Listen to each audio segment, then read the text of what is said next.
श्रीमन्नारायण भगवान की जय। सफला एकादशी का नियम। सफला एकादशी व्रत कैसे किया जाता है? सफला एकादशी व्रत कब है?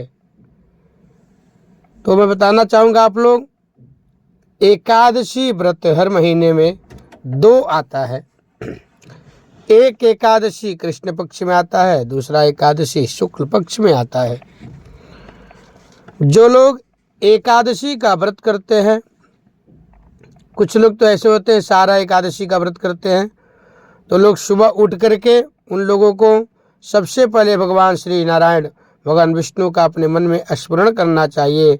भगवान विष्णु भगवान से अपने मन में हाथ जोड़ करके प्रार्थना करना चाहिए, हे भगवान नारायण, आप मेरे ऊपर आशीर्वाद प्रदान करें और मुझे आज्ञा प्रदान करें। आपका मैं आज व्रत रख रहा हूँ, या स्त्री है तो बोलेंगे रख रही हूँ। ऐसे प्रार्थना करेंगे, हे परमपिता परमात्मा, आप मेरे सभी कार्यों को सिद्ध करें और हमारे घर में, हमारे परिवार में अगर किसी भी सदस्य के ऊपर कोई ऐसा संकट आने वाला हो, कोई कष्ट आने वाला हो, तो उसका निवारण करें और अपना विशेष आशीर्वाद, विशेष कृपा हम लोगों को ऊपर प्राप्त करें। सफला एकादशी पौष मास के कृष्ण पक्ष की एकादशी का नाम रखा गया है सफला एकादशी। ओम श्री गुरुभ्यो नमः। श्री वेद पुरुषाय नमः। ओम शांताकारं भुजगशयनं पद्मनाभं सुरेशं विश्वाधारं गगनसदृशं मेघवर्णं शुभांगं लक्ष्मीकान्तं कमलनयनं योगिभिर्ध्यानगम्यं वंदे विष्णुं भवभयहरणं सर्वलोकैकनाथं। बोले श्रीमन्नारायण भगवान की जय। तो भगवान विष्णु का अपने मन में स्मरण करके उनसे प्रार्थना करके भगवान विष्णु का पूजन करना चाहिए, पाठ करना चाहिए। भगवान विष्णु को गंगा जल से स्नान कराना चाहिए, पीला टीका लगाएं, वस्त्र इत्यादि चढ़ाएं, घी का जोत जला करके भगवान को भोग लगाएं। भोग लगाने के बाद भगवान का स्मरण करना चाहिए।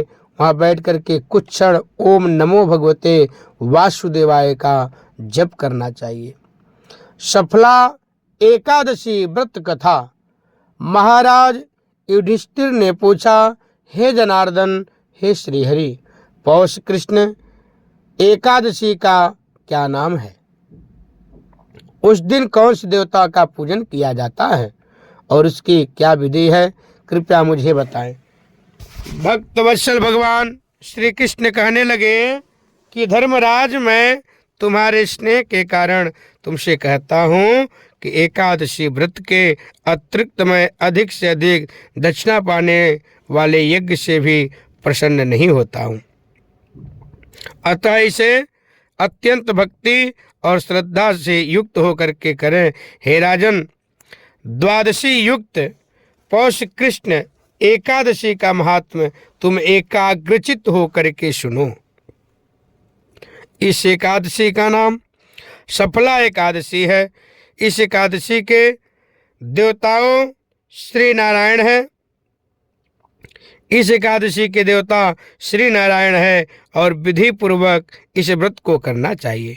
जिस प्रकार नागों में शेषनाग, पक्षियों में गरुड़, सब ग्रहों में चंद्रमा, यज्ञों में अश्वमेघ यज्ञ और देवताओं में भगवान विष्णु श्रेष्ठ हैं, उसी तरह सब व्रतों में एकादशी का व्रत श्रेष्ठ है। जो मनुष्य सदैव एकादशी का व्रत करते हैं वे मुझे परम प्रिय हैं। अब इस व्रत की विधि कहता हूँ। मेरी पूजा के लिए ऋतु के अनुकूल फल, नारियल, नींबू, नैवेद्य आदि 16 वस्तुओं का संग्रह करें। इस सामग्री में मेरी पूजा करने से और पूजा करने के बाद रात्रि में जागरण करें। इस एकादशी के व्रत में व्रत के समान यज्ञ, तीर्थ, दान, तप और कोई भी दूसरा व्रत नहीं है। 5000 वर्ष तप करने से जो फल मिलता है उससे भी अधिक फल सफला एकादशी का व्रत करने से मिलता है। हे राजन, अब आप इस एकादशी की कथा सुनिए। चंपावती नगरी में एक महिष्मान नाम का एक राजा राज्य करता था। उसके 4 पुत्र थे। उन सब में लुम्पक नाम वाला बड़ा राजपुत्र महापापी था। वह पापी सदा परस्त्री और वैश्यागमन तथा दूसरे बुरे कर्मों में अपने पिता का धन नष्ट किया करता था। सदैव ही देवता, ब्राह्मण, वैष्णवों की निंदा करता था, साधु संतों की निंदा करता था। जब राजा को अपने बड़े पुत्र के ऐसे कुकर्मों का पता चला तो उन्होंने उसे अपने राज्य से राज्य निकाला दे दिया। तब वह विचारने लगा कि कहाँ जाऊं, क्या करूं। अंत में उसने चोरी करने का निश्चय किया।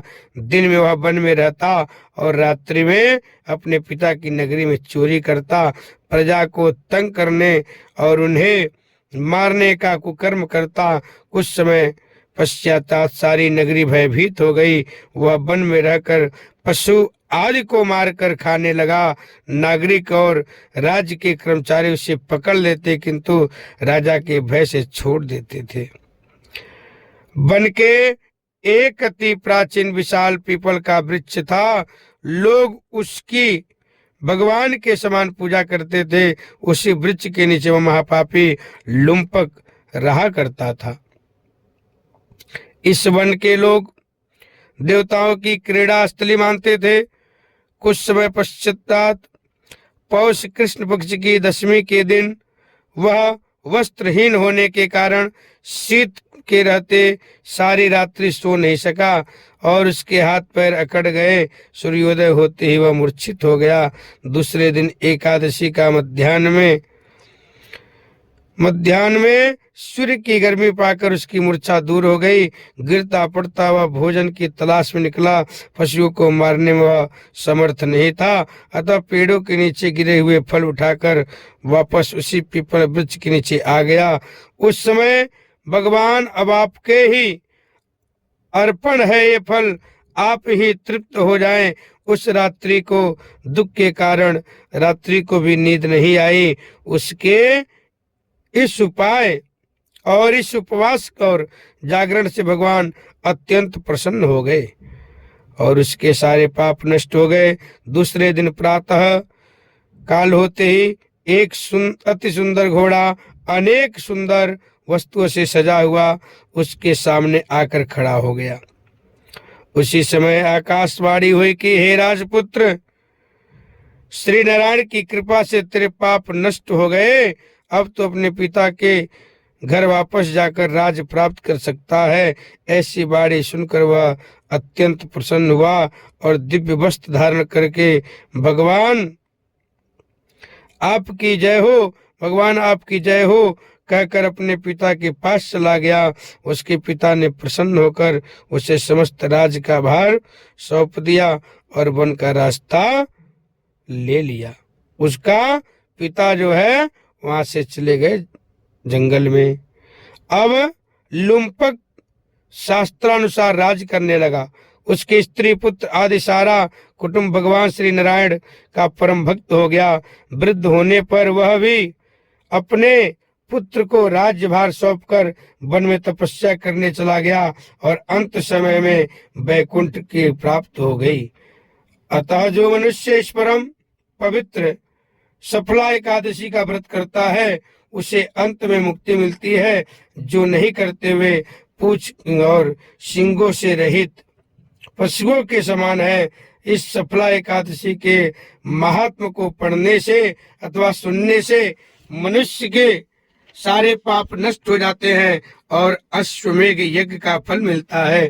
केवल भगवान विष्णु का स्मरण करने से, भजन कीर्तन करने से और उनका साधना करने से मनुष्य का सारा पाप नष्ट हो जाता है। जैसे एक रुई के ढेर को एक आग का चिनकारी उसको नष्ट कर देता है, इसी तरह भगवान नारायण परमपिता परमात्मा विष्णु का भक्ति करने से, कीर्तन करने से, स्मरण करने से सारे पाप जलकर नष्ट हो जाते हैं। तो सफला एकादशी 26 दिसंबर दिन गुरुवार को है। देखिए, तिथि भी भगवान विष्णु का है और दिन भी भगवान विष्णु का है। गुरुवार है, भगवान बृहस्पति का दिन भी है। तो आप लोग यह सफला एकादशी का व्रत अवश्य करें और भगवान श्री हरि का कीर्तन स्मरण आदि करते हुए समय को व्यतीत करिए। आपके जीवन में धन धान्य से परिपूर्णता होगी और साथ ही साथ अंत काल में भी जो भगवान विष्णु का सफला एकादशी का व्रत करता है, कथा सुनता है, वह भगवान श्री हरि विष्णु नारायण के श्री चरणों में स्थान को प्राप्त करता है। तो आप लोग कमेंट के माध्यम से ओम नमो भगवते वासुदेवाय अवश्य लिखें और अपने मन में भी 11 बार ओम नमो भगवते वासुदेवाय अभी अवश्य बोलें। जय श्रीमन नारायण।